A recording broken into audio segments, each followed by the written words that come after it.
So Myanmar is making a really dramatic move in public health, one that completely redesigns the look of a product you see on pretty much every store shelf.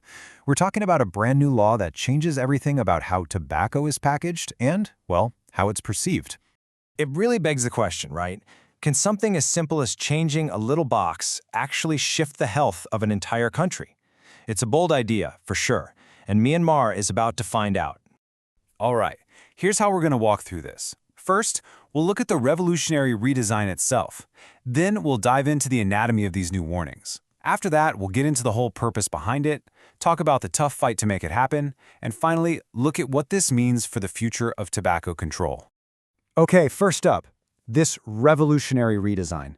And I mean, this is a total transformation. We're watching the tobacco pack go from being this pocket-sized billboard, for glamour and branding, into a very stark, impossible-to-ignore health warning. I mean, just look at the difference here. On the left, you've got the old packaging. It's basically a little canvas for branding, right? All designed to build loyalty and catch your eye. And on the right, well, that's the future. They could not be more different, and that is absolutely the point. And here's the really big deal. Starting in October 2025, this isn't optional. It's universal. Every single tobacco product, from your standard cigarettes to traditional cheroots, is going to lose its branding. Just try to picture what a store shelf is going to look like. It's a radical change. So, what does this new warning in a box actually look like? Well, that brings us to part 2, the anatomy of a warning. Let's really break down this new design. Okay, get this. The color itself is basically a weapon in this fight. This isn't just some random brown. It's Pantone 448C. And here's the fun fact. Market research in Australia actually called this the world's ugliest color because studies found it was the least appealing one to consumers. So yeah, it was chosen specifically to make the product look, well, gross. And the rules are super strict. It's not just that one color. All the packs have to use a standardized font for the brand name, so no more of those fancy or luxury scripts. All the logos? Gone. And maybe most important of all, huge graphic health warnings have to cover a massive chunk of the pack. This right here is the whole strategy in a nutshell.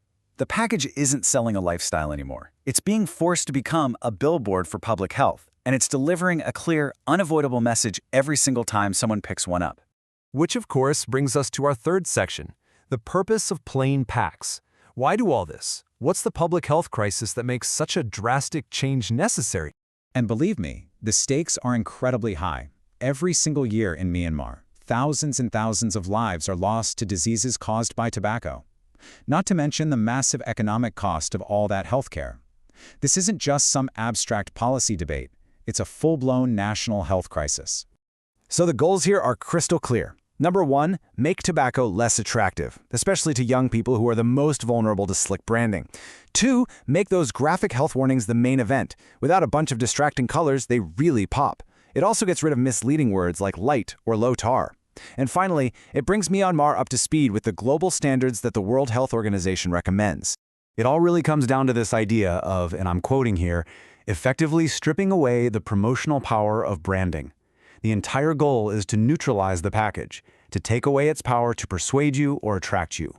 But, a law this big doesn't just happen overnight. And that brings us to Section 4, a hard-fought victory. This was a long, tough battle to win. The whole journey really started back in 2016 with the first picture warnings.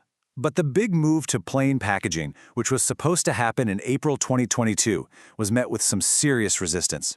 For over 2 years, the deadline just kept getting pushed back, again and again, which is how we ended up with the final date in late 2025.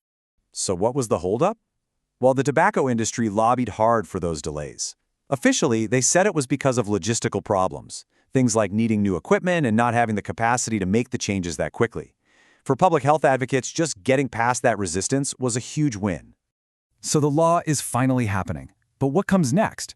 That's our final section, the future of tobacco control. Is this one policy actually enough to win the war? Look, this law is incredibly powerful, but it's not a silver bullet. For it to really work long-term, it needs backup.